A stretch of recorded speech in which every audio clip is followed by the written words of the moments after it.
Assalamualaikum warahmatullahi wabarakatuh. Alhamdulillahirabbil alamin. Wassalatu wassalamu ala asyrofil anbiya'i wal mursalin sayyidina wa nabiyyina Muhammadin wa ala alihi wa sahbihi ajmain, amma ba'du. Puji dan syukur senantiasa kita panjatkan kehadirat Allah Subhanahu wa Ta'ala yang telah memberikan kita nikmat iman, Islam, dan kesehatan. Serta tak lupa juga kita panjatkan sholawat kita kepada Nabi besar kita, Nabi Muhammad SAW, beserta keluarganya, sahabatnya, dan kita sebagai umatnya hingga akhir zaman. Al-Quran merupakan mukjizat terbesar dan juga sebagai sumber hukum utama kita. Namun, pernahkah kita merenungkan satu hal? Bagaimana cara kita mempraktikkan isi Al-Quran yang masih bersifat global atau umum? Disinilah Allah Subhanahu wa Ta'ala mengutus Rasulullah Shallallahu Alaihi Wasallam bukan hanya sekedar menyampaikan wahyu, tetapi juga untuk menjelaskan, mencontohkan, dan juga mempraktikkan isi Al-Quran. Sebagaimana Allah berfirman dalam surah An-Nahl ayat 44, dan kami turunkan kepadamu Al-Quran agar kamu menerangkan kepada umat manusia apa yang telah diturunkan kepada mereka dan agar mereka memikirkan. Fungsi hadis terhadap Al-Quran sangatlah banyak. Namun pada hari ini kita akan membahas salah satu fungsi hadis yang cukup krusial, yaitu bayan at-tafsiri. Bayan at-tafsiri adalah penjelas, perinci, atau penafsir terhadap ayat-ayat Al-Quran yang masih bersifat global atau umum. Secara garis besar, bayan at-tafsiri ini terbagi menjadi 3 peran penting. Peran yang pertama yaitu ada tafsil al-mujmal, yaitu merinci ayat-ayat yang mujmal. Di dalam Al-Quran, Allah memerintahkan kepada kita untuk sholat dan menunaikan zakat. Aqimus shalah wa atuz zakah. Tapi, apakah ada ayat Al-Quran yang memberikan penjelasan bahwa sholat subuh itu 2 rakaat atau sholat maghrib itu 3 rakaat, atau bagaimana cara melakukan gerakan ruku dan sujud yang benar? Jawabannya, tidak ada. Maka Rasulullah Shallallahu Alaihi Wasallam memberikan penjelasan praktis melalui hadisnya, melalui lisan dan perbuatan beliau. Rasulullah Shallallahu Alaihi Wasallam bersabda, "Sholatlah kalian sebagaimana kalian melihat aku sholat." Hadis riwayat Muslim. Tanpa adanya hadis, kita tidak pernah tahu bagaimana cara beribadah yang benar, dan kita akan kebingungan bagaimana cara menghadap Allah dalam sholat kita.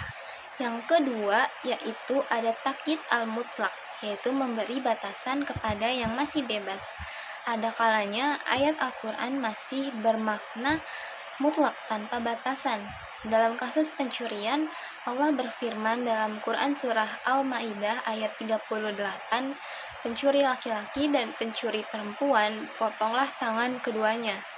Nah, dalam bahasa Arab, kata tangan ini bisa dari ujung jari sampai pundak. Apakah dipotong langsung dari pundak? Apakah jika ada orang yang mencuri sebutir permen akan langsung dipotong dari pundaknya? Tentu tidak. Nah, maka di sini hadis Nabi memberikan batasan. Rasulullah Shallallahu Alaihi Wasallam menjelaskan melalui ketetapan hukumnya bahwa tangan yang dipotong hanyalah mencapai pergelangan tangan saja.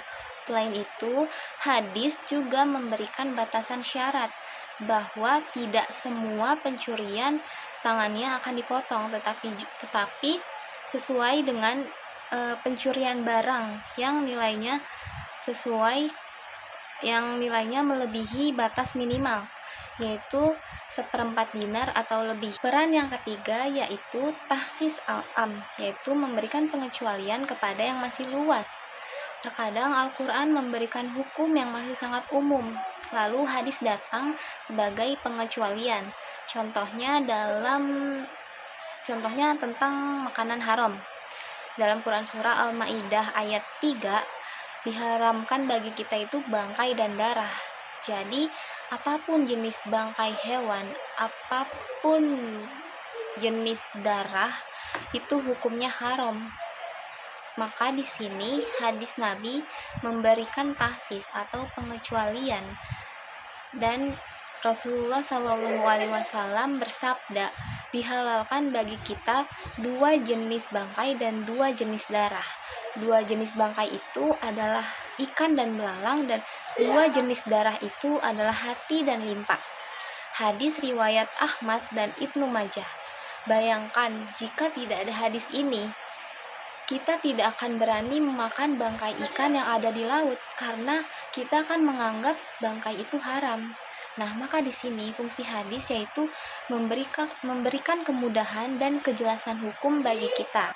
Nah, dari tiga peran bayan at-tafsir ini bisa kita simpulkan bahwa Islam ini tidak akan pernah berdiri tegak hanya dengan Al-Quran saja tanpa melibatkan hadis.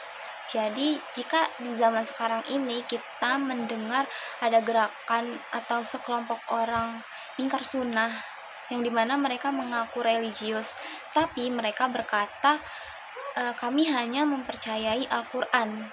Kami tidak percaya hadis karena hadis ditulis ratusan tahun lalu setelah Nabi wafat.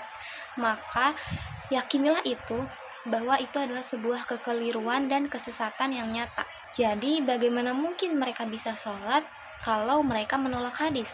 Bagaimana mungkin mereka bisa berhaji kalau mereka menolak sunnah?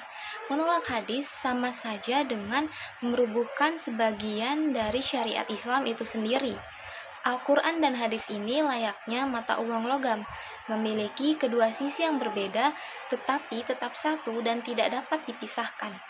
Al-Quran ini sebagai gemboknya dan hadis sebagai kunci untuk membuka gembok makna tersebut. Maka dari itu, marilah kita sama-sama meningkatkan semangat kita untuk membaca, mengaji, dan juga mempelajari hadis-hadis Nabi Shallallahu Alaihi Wasallam agar saat kita beribadah tidak hanya melalui perasaan saja atau hanya meraba-raba dalam kegelapan. Sebaliknya kita harus beribadah menghiasi ibadah kita dengan ilmu dan agar sesuai dengan yang dituntunkan oleh baginda Nabi Muhammad Sallallahu Alaihi Wasallam. Semoga Allah Subhanahu Wa Taala senantiasa memberikan kita hidayah, kekuatan dan juga keistiqomahan untuk kita dalam mengamalkan Al-Quran dan sunnah-sunnah dalam kehidupan kita sehari-hari. Amin ya Rabbal Alamin. Mina'afi minkum. Terima kasih atas segala perhatiannya. Kurang lebihnya mohon maaf. Billahi taufik wal hidayah. Wassalamualaikum warahmatullahi wabarakatuh.